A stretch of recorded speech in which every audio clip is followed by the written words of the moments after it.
Sa iba pang balita, isinara na ho ang U-turn slot sa may North Avenue, Quezon City para maiwasan ang pagsisikip ng mga sasakyan doon.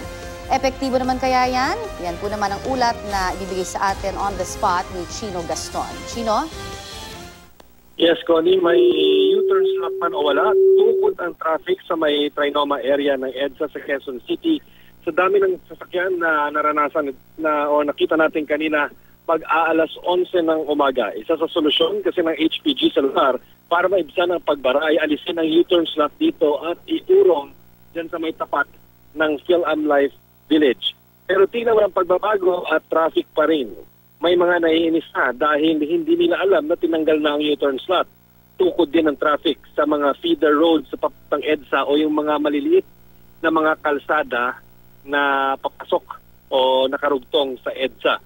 Sa East Avenue halimbawa, alas 9 ng umaga, pero aabot pa rin sa Quezon City Hall ang pila ng mga sasakyan.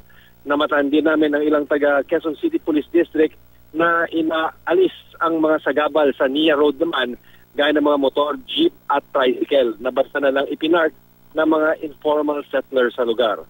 Kung ngayong linggo, target ng HPD na paluwagin ang mga side roads malapit sa EDSA sa tulong ng lokal na pamahalaan at patuloy rin daw ang kanilang ginagawang pag-aaral, kaya saan sa mga susunod na araw na maaaring magbago ulit itong yung mga tinanggal na U-turn slot, maaaring ibalik at asahan din ang iba-iba pang mga eksperimento para mapaluwag nga ang daloy ng traffic di lamang sa kahabaan ng EDSA kundi maging dito sa mga parallel streets o mga side streets na pwede rin gamitin ng publiko papuntang Makati area. Connie. Pero Chino, linawin ko lamang para doon sa mga tatahak dyan sa may area na yan. Etong ginawang, kumbaga pag-sarado ng mga U-turn slots, hindi ba nakakatulong o nakatulong ba? May mga oras lang ba na ito ay, kumbaga, makita natin talaga na maayos yung daloy o talagang katulad nga nung nabanggit mo talagang dire-diretso yung traffic pa rin dyan? Yes, Connie, kasi kadalasan o karaniwan, kung dumadaan ka dito sa lugar na ito, yung U-turn slot na ginagamit ng mga tao para maka-U-turn sila mula sa southbound lane ng EDSA, papasok ng North Avenue o di kaya U-turn sila para makarating sa SM North EDSA, ay traditionally, parado talaga dyan o tumitigil ang daloy ng mga sasakyan dahil sinasakop nga hanggang third lane o 3 lanes ang kinakain ng mga taong ibig mag-U-turn dahil ayaw nga pumila. Doon sila sa pinakakanan tapos kakaliwa para maka-U-turn. So nagiging bottleneck siya. Pero kanina dahil sinara, ang nakakapagtaka ay kahit wala na yung U-turn slot, napuno naman yung kalsada ng mga sasakyan.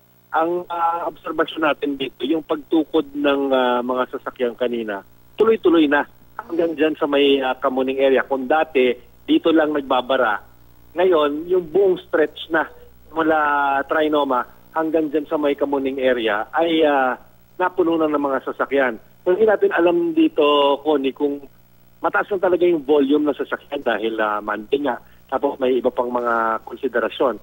Pero isa ito sa mga pag-aaral na titingnan ng HPG at sinasabi nga maaaring ibalik pa rin yung U-turn slot kapag napatunayan naman na hindi rin epektibo na tanggalin dito. So talagang kailangan mag-experiment at tignan talaga kung ano yung mas magiging effective, kumbaga in the long run. Maraming salamat, Chino Gaston, sa iyong update na yan.